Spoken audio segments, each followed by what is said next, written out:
Sunday Sundarakanda రచన Shri సుందరదాసు MS Ramarao గారు.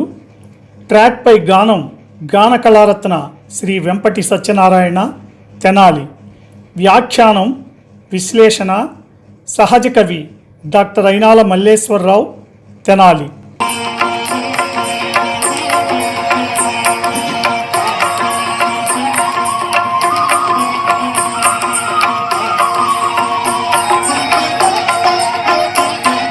శ్రీ హనుమాను గురుదేవులు నాయద పలికిన సీతారామ కథ, నే పలికెద సీతారామ కథ.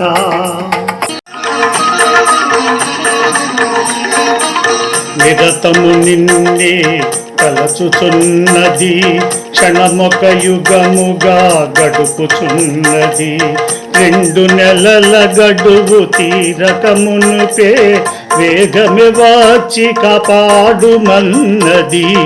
రామలక్ష్మణ సుగ్రీవాదులకు సీతక్షేమమని తెలుపమన్నది అని మారుతి తన లంకాయానమును రామచంద్రునకు విన్నవించెను.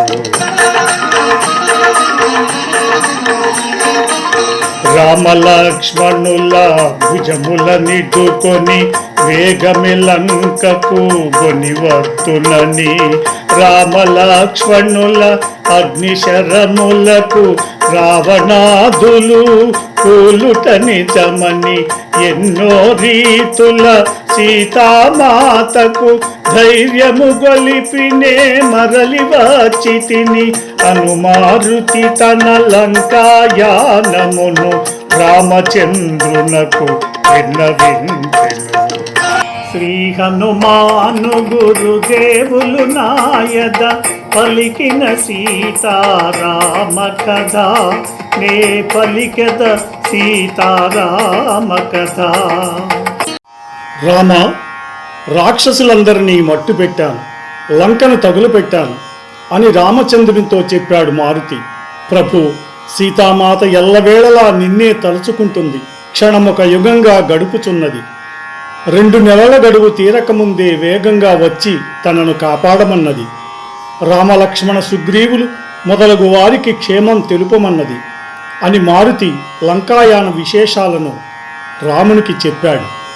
రామలక్ష్మణులు ఇరువురిని భుజాల మీద ఎక్కించుకొని వాయువేగంతో లంకకు వస్తానని, రామలక్ష్మణుల అగ్ని బాణాలకు రావణ సైన్యం కుప్పకూలిపోతారని మొదలైన మాటలతో సీతామాతకు ధైర్యం చెప్పి నేను తిరిగి వచ్చాను ప్రభు అని మారుతి పలికాడు. ఈ ప్రోగ్రాంపై మీ యొక్క అభిప్రాయాన్ని లైక్ చేసి కామెంట్ రూపంలో తెలియజేయండి.